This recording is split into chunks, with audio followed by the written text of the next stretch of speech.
थोड़ी उठता होगा।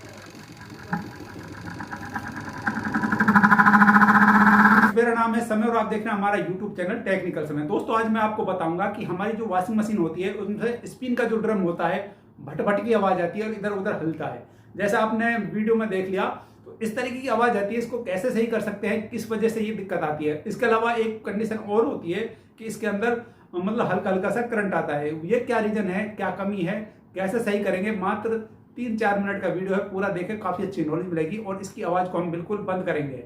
और कई बार इतनी तेज आवाज आती है कि आप चौंक जाते हैं कि ये आवाज किस तरह की है। तो हम इसको इजीली सही करेंगे और कम से कम बजट में और आपको सही करके बताएंगे।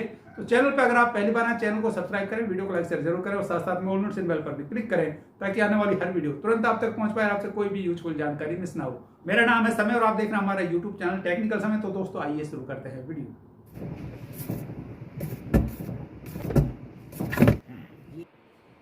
तो फ्रेंड्स आपने आगे देख लिया, यहाँ पर इसमें आवाज़ आ रही थी तो ये हमारे स्पिन ड्रम में आवाज़ आ रही है। तो इसके लिए आपको ये ढक्कन खोलना होगा पेचकस से, इस तरीके से खुल जाएगा आसानी से। इसके बाद इसका पीछे का पैनल खोलना है। पैनल खोलने के बाद आपको क्या करना है, तो यहाँ पर आप देखें, मैं आपको दिखाता हूँ। तो ये देखें इसका ड्रम है और इसका पीछे का पैनल खोलेंगे तो यहाँ पर हमें मोटर दिखाई देगी, इसकी पुली दिखाई देगी। इसमें ऊपर वाला नट खोलना है। उससे पहले देखें कि यहाँ पर इसमें पानी आ रहा है और हमने इसमें क्या है, पॉलीथीन जो लगा रखी है इसकी वजह से इसके मोटर के अंदर पानी नहीं गया है, जिसकी वजह से इसमें करंट नहीं आ रहा है। नहीं तो ये मोटर भी फूक जाती। तो ये सेफ्टी के लिए हमने पहले लगाई थी जब रिपेयर करी थी, कई साल पहले जब की रही थी। तो ये इसकी वजह से बच गई, नहीं इसमें भी करंट आता और मोटर भी फूक जाती। इसके लिए नट खोलेंगे, ऊपर वाला नट आसानी से खुल जाएगा। खुलने के बाद नट खुलने के बाद ऊपर की तरफ हम ड्रम को खींच लेंगे। तो यहाँ पर आप देखें ऊपर की तरफ आपको ड्रम खींच लेना है और आसानी से ये बाहर आ जाएगा।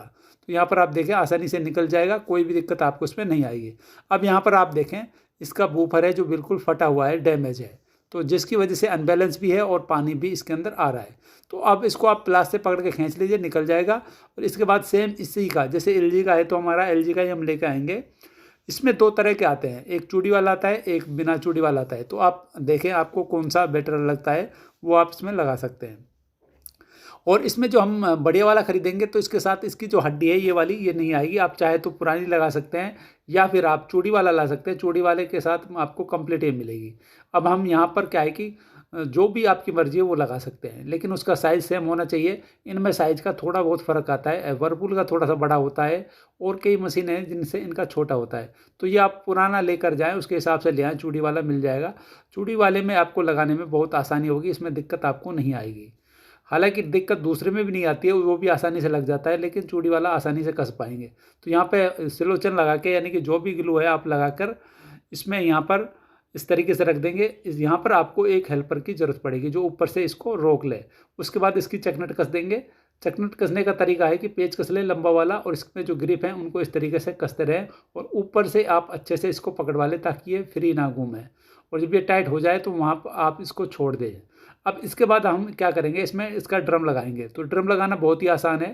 तो यहाँ पर आप देखें, तो यहाँ से हमने इसको कस दिया, बिल्कुल ओके हो चुका है, कोई भी दिक्कत नहीं है। तो ये देखें, अब यहाँ पर क्या है कि हम ड्रम लेंगे और ड्रम के साफ़ कर लेंगे, इस पर हल्का सा ऑयल भी लगा लेंगे और इसको इस तरीके से डालेंगे और साइड से एक हाथ हम अंदर डालेंगे और शाफ्ट को और इसके बूफर के सुराख को मिलाते हुए इस तरीके से रख देंगे और आसानी से ये लग जाएगा। इसके लगने के बाद इसको ऊपर से प्रेस कर देंगे। प्रेस करने के बाद यहाँ पर जो हम नट कसने वाले हैं, जो हमने पहले खोला था, तो इसकी शाफ्ट पे एक डॉट का निशान होता है। तो यहाँ पर मैं आपको दिखाता हूँ, ये डॉट का निशान है शाफ्ट पे, ये आपको दिख रहा होगा। इसी का सेंटर में आपको ये बोल्ट कसना है, ये डॉट है, इसके ही सेंटर में कसना है क्योंकि इस पर इसकी ग्रिप बनी हुई होती है। इसके बाद हमारी वॉशिंग मशीन बिल्कुल ओके हो चुकी है। यहाँ पर देखें बिल्कुल साइलेंट चल रही है, कोई भी कैसी भी आवाज़ नहीं है, कैसा भी बैलेंस इसका ख़राब नहीं है, बिल्कुल स्मूथ चल रही है। इस तरीके से आप इसको सही कर सकते हैं। तो फ्रेंड्स आपने देखा, मैंने आपको बताया कि इसका जो बूफर फट जाता है उसकी वजह से मोटर में पानी चला जाता है, उसकी वजह से करंट आता है और उसकी वजह से ये अनबैलेंस होता है। तो दोस्तों उम्मीद करूंगा आपको ये वीडियो पसंद आया होगा। वीडियो पसंद आया तो इसे लाइक शेयर जरूर करें। मिलेंगे आपसे नई वीडियो में नए टॉपिक के साथ, तब तक के लिए बाय बाय, टेक केयर।